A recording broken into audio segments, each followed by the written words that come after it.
News on the go for you this morning. Residents of Soshanguve have blocked major roads in the township this morning. They say they've been without water for weeks and are also demanding an end to the power cuts.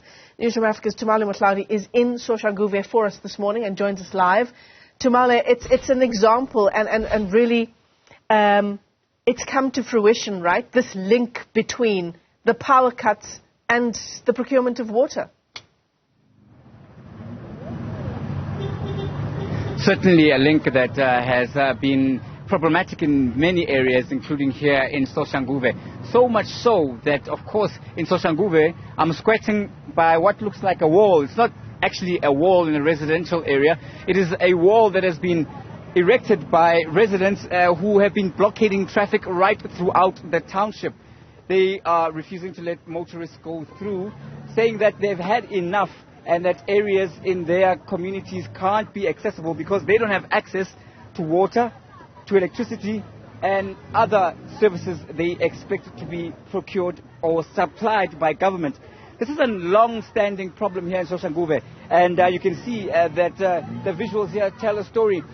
The vehicles have now been forced to meander their way on the walkways and sidewalks opposite houses to get through and to try and make their way to various locations, including, of course, schools. You can see here that transport, including scholar transport, including buses, are now stuck in the middle of the road because there simply is no throughway. You can see the large stones here on the ground, and they are blockading the residents' throughway. Let me try to get you a word from one of the residents here. Hello, sir. How are you? You're willing to speak to us? I'm not working here, mister. I just want to know, as a resident, how do you feel and what's been going on? I don't know what's happening. I'm just a taxi driver. I just came here. I'm looking for the road. I don't see the road. Now, I don't know what is the problem. These people, they are fighting for what? I don't know. But I think they are fighting for water. Yeah. As a taxi driver, though, you can't walk. Because they've been without water for about 2 weeks now. That's why they are fighting.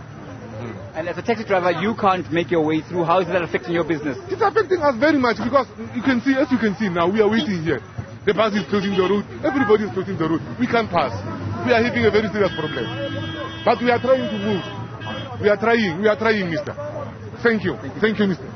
So about 2 weeks now without water, without lights and other services has led to this situation here in Soshanguve. And you can see here, this is quite a quagmire that has now developed. The bus can't get through, that many taxis can't get through, and the minibus taxis, can't get through.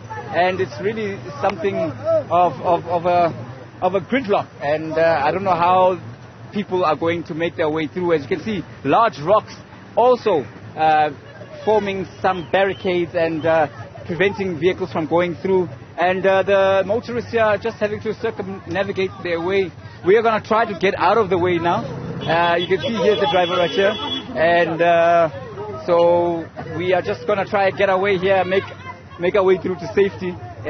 Residents are starting to hit on their hooters, which shows that they're getting quite irritated right now. But from where I was, all the way down the road, you can see right there that the traffic is really, really gridlocked. Not because of large or excessively large traffic volumes, but because of the excessively large barricades on the road. So that's the situation here in Soshanguve. Water and lights really bringing service delivery protests to the fore and blockading and preventing people from getting to their places of work and including schools. Tumaole, I want to just talk to you about how long these water cuts have been in play for. The person that you spoke to just a moment ago talking about it's been 2 weeks since the water cuts in that particular area of Soshanguve have been in play. But residents there say it's more like a years-long battle that they've been fighting. That's right, Michelle. More like a years-long battle that they've been fighting. And this area is quite synonymous with entrepreneurship. Everywhere up and down the street, you see people have set up their own little businesses, including salons, including hair parlors, including, of course, restaurants and many other sort of small businesses like that. And, this is something that has affected their livelihood. And they're saying that it has hit their bottom line. And then affected by the stones here. I just could hear him revving. But I was just saying, residents saying that this has been going back as far back have been staying. Apologize for that. We do seem to be struggling with our connection to Tumaole Mohlaoli there. He's live to us in Soshanguve. I think we'll leave it there for now and go back to that community a little later on. But as you can see, the protest action there, it means taxis can't get through the area, buses as well. People are unable to get to work, to school this morning. Massive barricades in that part of the area. We'll take you there live and continue tracking that story throughout the morning.